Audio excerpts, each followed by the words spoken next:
김민재 선수의 바이아웃 발동 기간이 끝났는데요. 아직까지 구단의 공식 발표는 없어요. 나폴리도 바이에른 뮌헨도 오피셜을 띄우진 않았지만 최근에 또 유력한 매체들의 보도나 또 유력한 구단의 인물들의 발언을 보면 김민재 선수는 이제 나폴리를 떠나 바이에른 뮌헨 선수가 된 것 같습니다. 사실상 확정적이라고 보이는데요. 나폴리 단장도 얘기를 했고, 또 이제 키커지에서도 바이아웃 조항은 이미 발동했고, 그리고 이제 7월 24일 아시아 투어 때 첫 선을 보일 예정이다라고까지 이제 기사를 올린 거거든요. 네. 이게 그 키커지 7월 16일 일요일판 지면 기사인 겁니다. 예, 이게 단순히 그 합류한다라는 얘기를 넘어서서 이 정도 이제 상세 분석 기사가 나왔다는 거, 거의 이제 두 페이지를 다 김민재 선수 이야기로 채우고 있다는 것은 바이에른 뮌헨의 새로운 수비수를 소개하는 약간 그런 단계인데, 아시다시피 키커가 썰이 있는 선수를 이 정도까지 이제 크게 다루는 게 아니라 바이에른 뮌헨 합류할 선수다. 그리고 이제 제목도 흥미롭죠. 신뢰할 수 있는 괴물. 이게 이제 김민재 선수의 별명이라든지 또 이제 기량적인 면까지 소개하고 있는 거죠. 예, 그러면서 밑에 기록적인 부분도 있는 건데요. 근데 이 정도 단계, 특히 이제 바이아웃 발동 기간이 끝났고 지불까지 했는데 왜 오피셜이 아직도 안 나오느냐. 이에 대해서는 이탈리아 언론 그리고 독일 언론에서 나란히 소개하고 있고 그 내용이 조금 상이한 부분이 있긴 해요. 이탈리아 그 에이전트인 페델레가 지불을 최대한 연기를 하려고 하는 이유는 이자를 조금이라도 덜 내기 위해서 그런 거라고 얘기가 나온 거죠. 예, 지금 알려진 연대 계약을 포함하면 4,800만 유로인데 이거를 그냥 일시불로 툭 넣는 게 쉬운 일은 아니에요. 통장에 4,800만 유로 있을 수는 있겠지만 이게 보통은 많은 유럽 구단들이 은행에서 빌려서 분납 형태로 내는 것을 선호하잖아요. 네. 저는 이것도 맞물려 있었다라고 생각해요. 리카 에르난데스의 이적 발표가 한국 시간으로 화요일날 났었잖아요. 예, 화요일날 났었기 때문에 그 이후에 지불하는 형태가 되지 않았을까. 파리 생제맹으로부터 돈을 받고 그렇게 넘기는 형태로 되지 않았을까 싶긴 합니다. 예, 그래야지 사실 본인들의 지출이나 이자라든지 많은 것들이 상쇄될 수 있기 때문에. 예, 그리고 저는 이게 상당히 그러니까 신빙성이 있는 주장이라고 보고 있는 이유가 파브리치오 로마노라던가 아니면 이제 빌트지라던가 여러 매체들에서 바이아웃을 이미 그 메디컬 때 지불했다 이런 식의 보도들이 나왔는데, 제가 국내 쪽으로 소스들을 알아본 바에 따르면 아직 지불하지 않았다, 그런 연락을 받지 않았다라고 얘기를 들었었거든요. 그리고 또 이제 빌트지에서 조금 더 그 아직 바이언이 오피셜을 발표하지 않은 이유에 대해서 설명을 한 건데요. 여기가 저는 조금 더 이제 확실한 내용들이 있다라고 생각해요. 그러니까 현재까지도 발표가 나지 않는 이유. 여기 이제 왼쪽에 해당 관련된 본문 내용이 있는 건데 어떤 내용이냐면요. 사실 김민재 이적은 모든 게 확실하다. 이게 바이언이 아직 그 김민재 영입을 발표하지 않은 진짜 이유라고 이제 올라온 기사의 제목으로 빌트지 정보에 따르면은 바이언은 며칠 전 바이아웃 조항을 발동했다. 이게 그 16일자 기사니까 며칠 전이면 15일 아니면 14일 이때 그 은행 아마도 그 끝나기 마감 전에 이제 지불했을 거라고 보이는데요. 김민재 공식 발표가 아직도 오래 걸리는 건 김민재와 현 소속팀 나폴리와의 협의가 난항을 겪고 있기 때문이다라고 하면서 조항을 활성화한 뒤 실제로 상황은 분명하지만 빌트지 정보에 따르면 계약과 이적 처리에 있어 나폴리에 문제가 있다라고 한 겁니다. 정리를 드리면 바이아웃 금액이 들어갔기 때문에 이제 계약을 하기로 했지만 실제로 이제 사인하고 선수 등록이 옮겨져야 돼요. 그러니까 피파에 국제 이적 동의서를 보내야 되는데 그 단계가 남아있는 거예요. 그러니까 이게 깨지는 건 아니지만 일단 현재 소속팀은 아직은 나폴리긴 하다. 네, 그러니까 바이아웃을 발동을 시켰기 때문에 보내긴 보내야 하는 거예요. 더 이상 나폴리가 잡을 수 있는 그건 없는데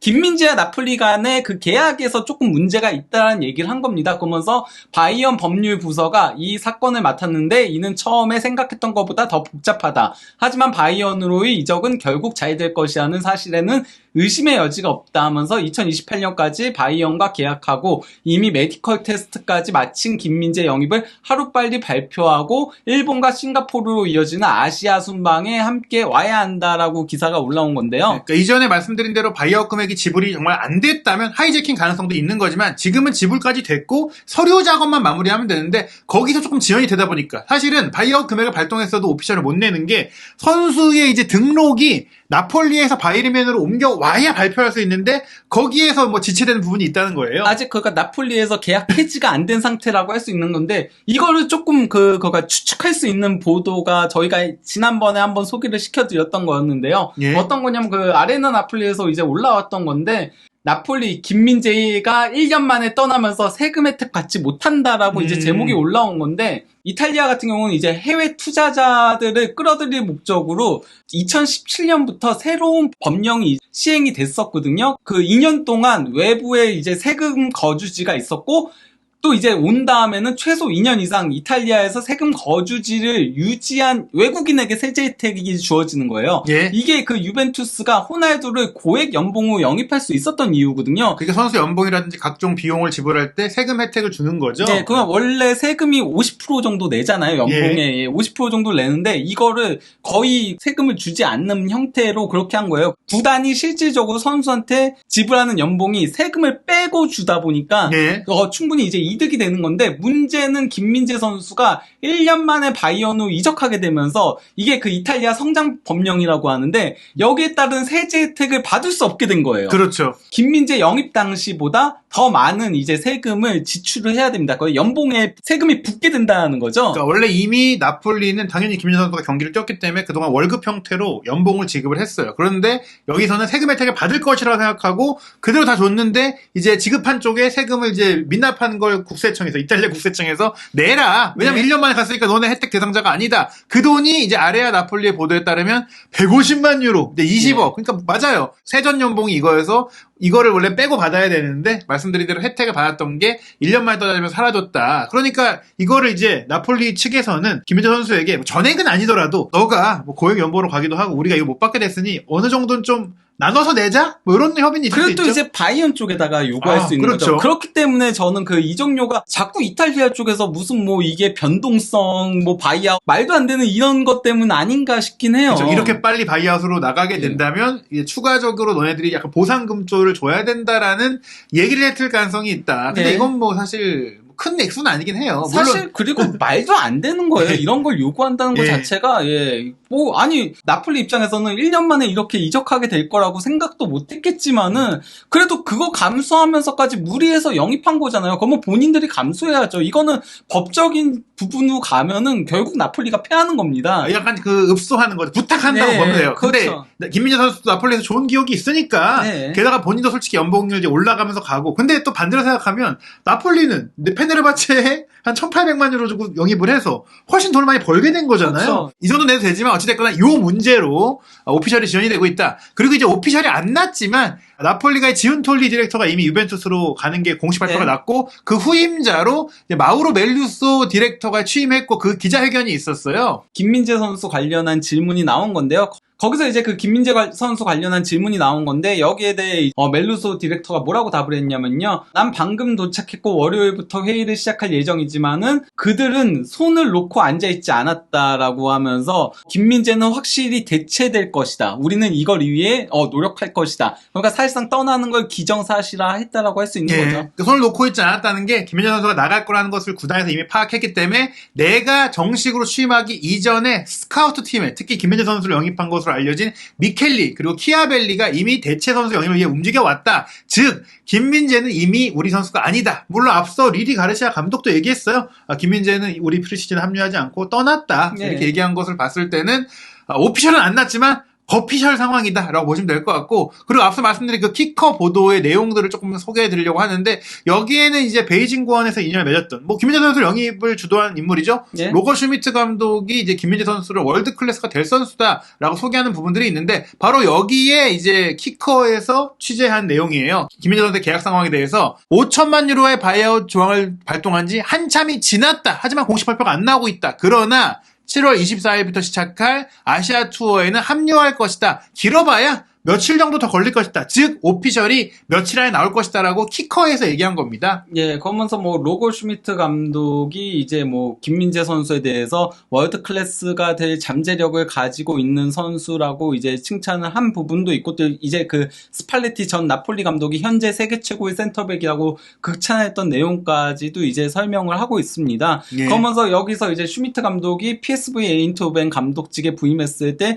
김민재를 영입하고 싶어 했으나 그때 이제 이적이 무산됐다라고 감독이 스스로 밝힌 거죠. 뭐 이건 사실 예전에도 여러 차례 밝히긴 했어요. 베이징에 있을 때도 많은 유럽 팀들이 김민재 선수에게 제안도 하고 관심도 보냈고 유럽 이적설도 계속 있었습니다. 그리고 괴물이란 별명에 대한 김민재 선수의 생각, 이게 뭐 괴물이 기본적인 단어상으로 좋지 않지만 괴물 같은 좀 긍정적인 의미로 쓰이니까 본인도 좋아한다는 얘기고, 여기에 슈미트 감독의 평가뿐 아니라 마르코 네페 바이언 스포츠 디렉터, 테크니컬 디렉터의 평가 내용도 나와 있더라고요. 예, 그러니까 뭐 김민재가 상당히 피드백이 빠른 선수다라고 이제 긍정적으로 평가를 했다는 건데, 여기서 이제 피드백이란 경기 중 의사결정 능력이 매우 뛰어나고 또 이제 빠르면서도 견고하며 몸싸움에도 강하고 경기 빌드업 능력까지 갖춘 책임감 있는 수비수라고 평가를 내렸다라고 해요. 이거는 뭐 거의 뭐 무결점 수비수라는 거 아니냐. 보통 이 수비수가 빌드업이 좋으면 수비력이 약하거나 체구가 좋고 몸싸움이 좋으면 또 느리거나 이런데, 빠른데 몸싸움도 좋고 빌드업도 되는데 또 의사결정, 축구 지능까지 좋은데 또 멘탈적인 책임감까지 있다. 네. 이게 굉장히 기대된다라는 평가를 소개하면서 이것도 중요합니다. 더리우트와 함께 중앙수비 주전이고 우파메카노가 도전자가 될 것이다. 네. 키커즈 지면 기사에 바이언 수비수들의 기록을 비교를 한 게 있는 거거든요. 여기서 보면은 이제 그 볼 경합 승률이라던가 그 이제 공중볼 경합 승률은 김민재가 확실히 가장 높아요. 반면 이제 그 패스 정확도라던가 이제 롱 패스 정확도는 김민재 선수가 다소 떨어지긴 하는데, 아무래도 그 바이언 자체가 더 지배하면서 플레이를 하다 보니까 짧은 패스들을 더 많이 주고받고, 그래서 이제 더 높은 수치가 나오는 부분도 조금 고려를 해야 된다라고 할 수 있겠습니다. 예, 특히 뭐 김민재 선수가 도전적인 패스도 나폴리에서 많이 시도하기도 했었고, 그래서 패스 능력이 부족해서 수치가 떨어진 게 아니라, 제 생각에는 김민재 선수가 바이언에서 뛰면은 이 수치도 더 올라갈 가능성이 높다. 이렇게 좀 생각할 수가 있겠습니다. 예. 그리고 앞서 말씀드린 그 네페 디렉터의 그 평가가 굉장히 인상적인데, 책임감 있는 수비수라고 했잖아요. 이번에 투엘 감독이 프리시즌 훈련 시작하면서 공식 회견을 했는데, 여기서 바이언이 새로 영입한 선수들에게 요구하는 부분을 얘기를 했어요. 바이언 새 선수들이 그 팀의 정신적인 안정감을 가미해줘야 된다라고 한 겁니다. 우리 팀의 지난 시즌 문제는 정신적인 안정감이 떨어졌다. 즉 집중력이 부족했다는 얘기를 하는 거거든요. 우파메카노가 가장 대표적인 케이스인 거잖아요. 예, 물론 좋을 땐 아주 괜찮았지만 큰 경기라든지 중요한 시점에 멘탈적인 부분이나 집중력이 떨어졌는데, 그렇기 때문에 지금 키커에서도 주전은 김민재, 오히려 우파메카노가 이제 분발해야 된다, 이런 얘기가 나왔어요. 독일의 이제 또 방송사 중에 하나죠. 슈퍼루츠 아인츠에서도 이제 바이언의 수비를 이제 올 시즌 전망하는 기사에서 김민재 선수 언급을 했습니다. 예, 그러면서 그 제목 자체가 이적 쿠데타, 바이언의 수비 문제를 해결할 수 있을까라고 해가지고 이제 김민재 선수 영입과 관련한 얘기를 한 거예요. 즉, 김민재가 바이언 수비의 문제를 해결해 줄까가 제목인 건데, 이게 영상인 거거든요. 그래서 영상 내용들이 쭉 나오는 건데요. 지난 시즌 이제 바이언의 문제에 대해서 34경기에서 38실점을 허용한 수비에 있었다라고 지적을 한 거예요. 물론 그 바이언이 최소 실점 팀이긴 했지만요. 문제는 최근 12년 동안 2020-21 시즌이 이제 44실점으로 가장 실점이 많았고, 그 다음으로 두 번째로 실점이 많은 거예요. 사실 우승하는 팀들, 이렇게 압도적인 팀 같은 경우에는 0점대 실점률도 많이 나오곤 하는데, 바이언이 지난 시즌 좀 막판까지 우승하기 어려웠던 게 바로 수비 문제고, 그 슈퍼루츠 아인츠에서도 수비 문제를 딱 소개하면서 우파메카노 사진을 또 올려놓긴 했었네요. 거기다가 이제 그것도 설명을 했어요. 바이언이 실점한 38실점 중에 수비 실수로 인한 실점이 15실점이었는데 그중 4실점이 우파메카노 실수, 다른 4실점은 알폰소 데이비스 실수에서 이루어졌다라고 설명을 했었거든요. 네. 김민재를 영입한 이유에 대해서 일단은 리카 에르난데스를 직접적으로 이제 대체하는 걸로 영입을 한 건데, 모든 지표에서 김민재가 리카 에르난데스에 앞선다라고 이제 나온 겁니다. 예, 그래프를 보더라도 이제 빨간색이 리카고 파란색이 김민재 선수인데, 확연하게 김민재 선수가 모든 면에서 월등하네요. 예, 물론 뭐 그러니까 리카가 부상으로 많은 경기를 결장했고 적은 경기밖에 나오지 않은 점을 고려하더라도 이거는 이제 90분당 기록인 거니까 김민재 선수가 더 좋은 활약을 펼쳤다라고 할 수 있는 거죠. 뛴 경기들에서는요. 뭐 경합이라든지 뭐 수비 액션이라든지 뭐 파울도 사실 수비수 입장에서는 잘 끊어주는 게 중요하니까 다양한 부분에 있어서 김민재 선수가 앞섰는데, 여기에 더해서 이제 그 김민재가 이제 가져올 부분에 대해서 어떤 얘기들을 했냐면요. 뭐 그가 패스 능력이라던가 경합 능력이라던가 또 이제 수비 실수가 적은 부분이라던가 또 이제 공중볼에 매우 강한 거라던가 이런 것들을 다 설명하면서, 또 이제 김민재에게는 드리블 능력도 갖췄다. 그 루시우나 리디거를 연상시킨다라고 그렇게 얘기까지 했습니다. 예, 사실 뭐 독일 방송이기 때문에 독일 팬들이 잘 기억하는 선수가 바로 루시우가 또 독일에서 맹활약을 했었고 그것도 바이언 선배였던 거였죠. 그리고 리디거 같은 경우 현재 독일 최고의 센터백이기 때문에 이런 선수다라고 소개하면서 이제 어떻게 그러면 포메이션 상에서 구동이 될 거냐? 요거는 이제 위치는 조금 어떻게 다르게 봐야 될 수도 있지만 더리우트 김민재를 주전 센터백으로 봤죠. 예, 그러면서 이제 뭐 기본 플랜 A는 4-2-3-1이 될 것이다라고 예상을 한 거예요. 뭐 지난 시즌 가장 많이 썼던 포메이션이니까요. 플랜 B는 백3라고 이제 얘기를 한 건데요. 여기서도 설명하는 게 어떤 거냐면요. 백4를 쓰건 백3를 쓰건 결국은 기본적인 빌드업 형태는 3백 형태로 가져갈 것이다. 실질적으로 그러니까 3백 구동이 될 것이다라고 얘기를 한 겁니다. 그것 때문에 이제 워커를 영입하려고 하는 거기도 하고요. 네, 사실 지금 워커 선수 뭐 개인 합의를 했다고 하지만 구단 간의 합의가 안 됐기 때문에 올지 안 올지 모르는데 오게 될 경우에는 아마 김민재 선수가 왼쪽 센터백, 더리우트가 중앙, 그리고 워커가 오른쪽에 서는 형태가 좀 예상이 돼요. 네, 그리고 또 제가 들은 얘기로도 어쨌건 뭐 그 구단 쪽에서 이제 김민재 선수 영입할 때 어떻게 활용할 건지에 대한 방안들을 얘기를 하잖아요. 그때 이제 왼쪽 센터백으로 쓰려고 한다라고 얘기를 들었다라고 하기 때문에 저는 그 더리우트랑 둘이 이제 폭백에 서더라도 김민재 선수가 왼쪽, 더리우트가 오른쪽에 서지 않을까라고 생각을 하고 있습니다. 예, 뭐 그 실제로 말씀드린 그 데이비스의 실책도 지난 시즌에 많았기 때문에 그 뒤를 커버하는 게 김민재가 그렇죠. 되는 게 맞을 것 같아요. 왜냐면 더리우트는 속도는 조금 그렇게 민첩성은 떨어지잖아요. 다 좋지만은 민첩성이 떨어지기 때문에 아무래도 속도 면에서는 김민재 선수가 확실하게 우위를 점하거든요. 네, 뭐 게다가 리카의 대체 선수로 왔다라는 것 자체도 그 위치를 좀 볼 수 있다라고 볼 수 있겠고요. 네, 거기다가 뭐 김민재 선수가 나폴리에서도 지난 시즌 왼쪽에서 주로 뛰었고 심지어 거기서 좋은 모습을 보여줬기 때문에 더리우트가 원래 물론 지난 시즌에는 왼쪽 센터백으로 나왔을 때 잘하긴 했었거든요. 근데 유벤투스에서 보누치랑 같이 뛸 때 왼쪽 센터백으로 뛰다가 그것 때문에 좀 데뷔 시즌에 좀 부진했었잖아요. 예, 그런 부분들을 생각한다면 김민재 왼쪽, 더리우트 오른쪽이 될 것이다. 워커가 오면 워커가 아예 오른쪽 센터백이 된다. 이렇게 보시면 될 것 같고요. 앞서 키커 보도라든지 독일 매체 보도를 보면 이제 김민재 선수가 아시아 투어 일정부터 합류한다 이런 얘기들이 나왔지만 사실 이건 어지간하나 추정이잖아요. 독일로 가가지고 뭐 일단 간단하게 훈련 같은 것들을 같이 할 가능성도 배제할 수 없거든요.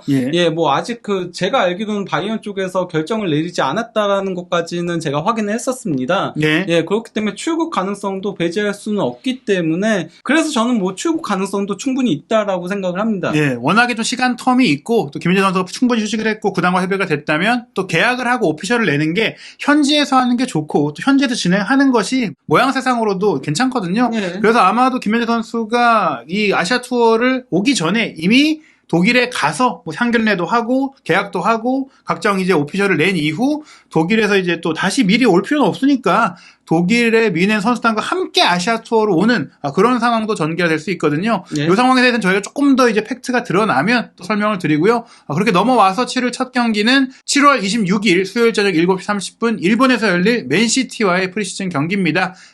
그러고 나서 이제 그 가와사키랑 29일 저녁 7시에 다시 이제 평가전을 치르고 나서 싱가포르로 넘어가서 이제 그 리버풀하고의 평가전이 있죠. 8월 2일 한국 시간 밤 8시 30분에 있고요. 그리고 새롭게 추가된 경기가 이제 AS 모나코와 이제 프리시즌 경기가 8월 8일 0시로 하나가 더 잡혔고 그 뒤부터 이제 공식 일정이에요. 전 분데스리가 챔피언인 바이언과 전 포칼 챔피언인 라이프치히가 이제 슈퍼컵을 가지게 되고요. 이거는 항상 그 시즌 개막전에 이런 경기들을 가지게 되는 거죠. 그러고 나서 이제 그 브레멘과의 원정 경기로 분데스리가 개막전을 치르게 됩니다. 이제 부버지 김현민 기자에게 더욱더 뜻깊은 분데스리가 개막전이 되지 않을까 싶은데요. 김민재 선수 이제 독일로 넘어가서 이제 오피셜이 곧 나올 것인지 또 아시아 투어 합류할 때 또 어떤 경기들을 치를지도 한준TV에서 빠르게 소식이 체크되는 대로 전해드리도록 하겠습니다.